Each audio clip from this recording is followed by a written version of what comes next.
The reverence and regard for the five elements in the Eastern cultures led to some very specific lifestyle choices for the citizens. Can you give us some specific examples of how that manifested itself for sleeping and eating and farming and parenting, and what are some specific examples of how they lived in sync with nature?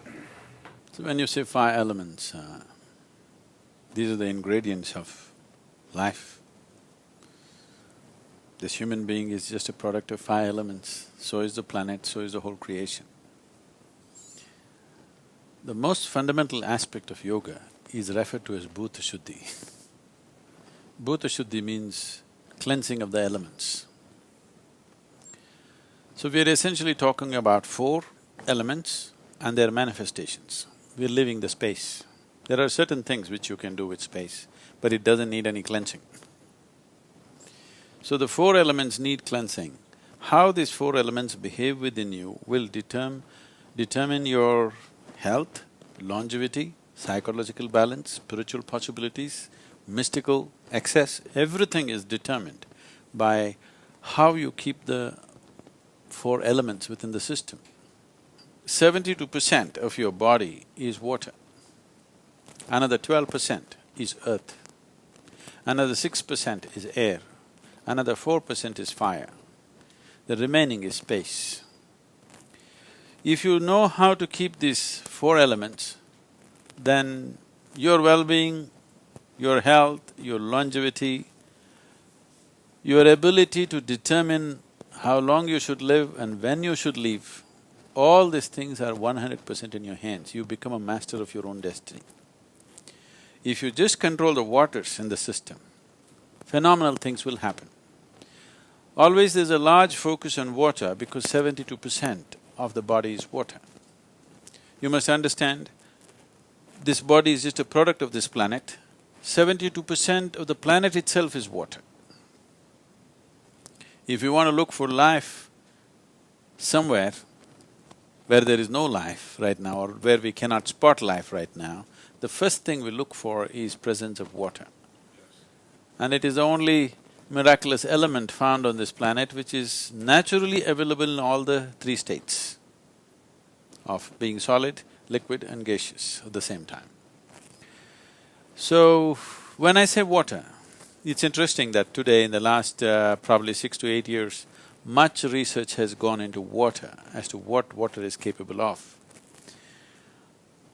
Today modern science has recognized that water has memory.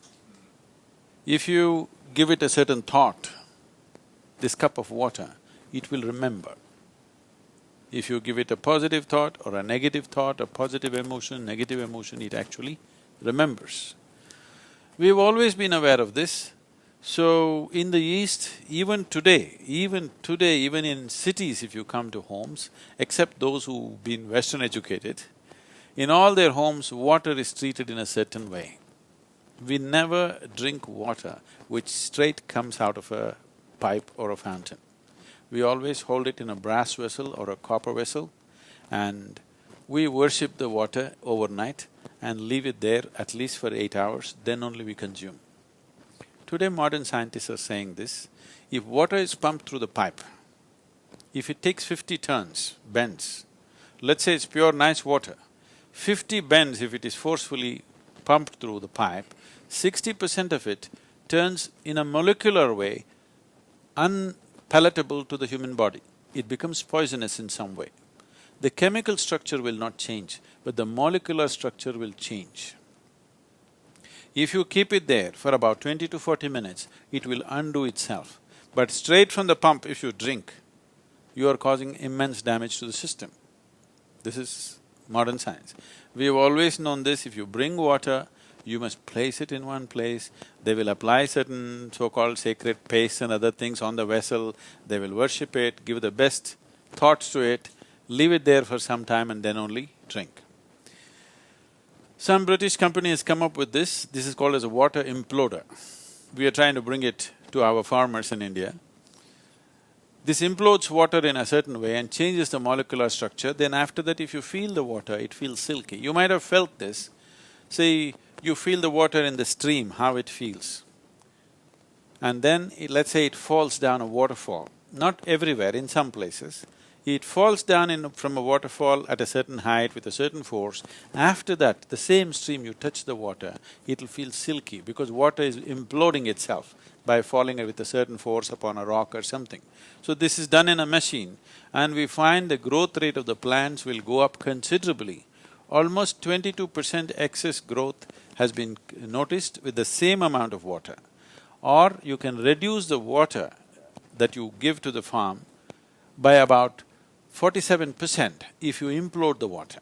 The water that the plant needs will come down dramatically simply because the molecular structure of the water has changed.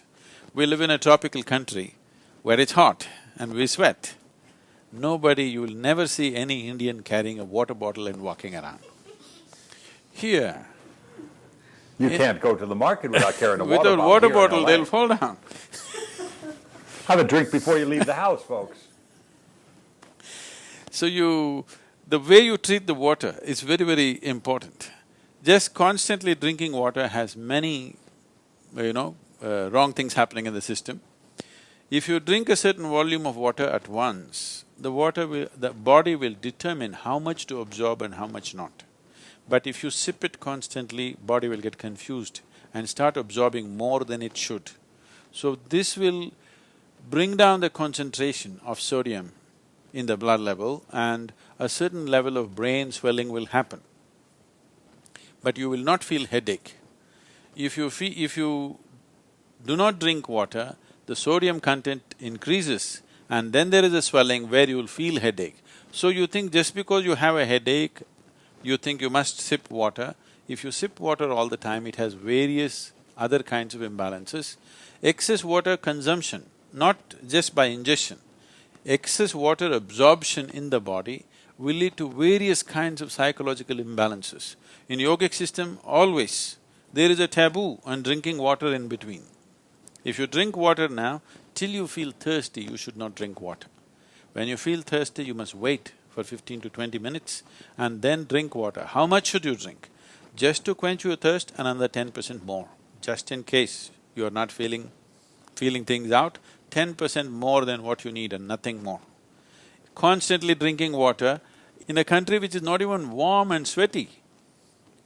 So, like this, our understanding of life is all becoming accumulated knowledge, not feeling life out, not knowing life from within. Life happens from within, all experience happens from within, but we want to cull the knowledge from outside. So treating the water in a certain way, around us and within us, this is all it is. The fundamental of yoga is just this, cleansing the four elements and treating these elements with a certain reverence and a certain way of approach, because now beyond doubt it is established that water has memory. If you treat it badly, it remembers and gets back at you. It gets into you and works from inside. Thank you so much.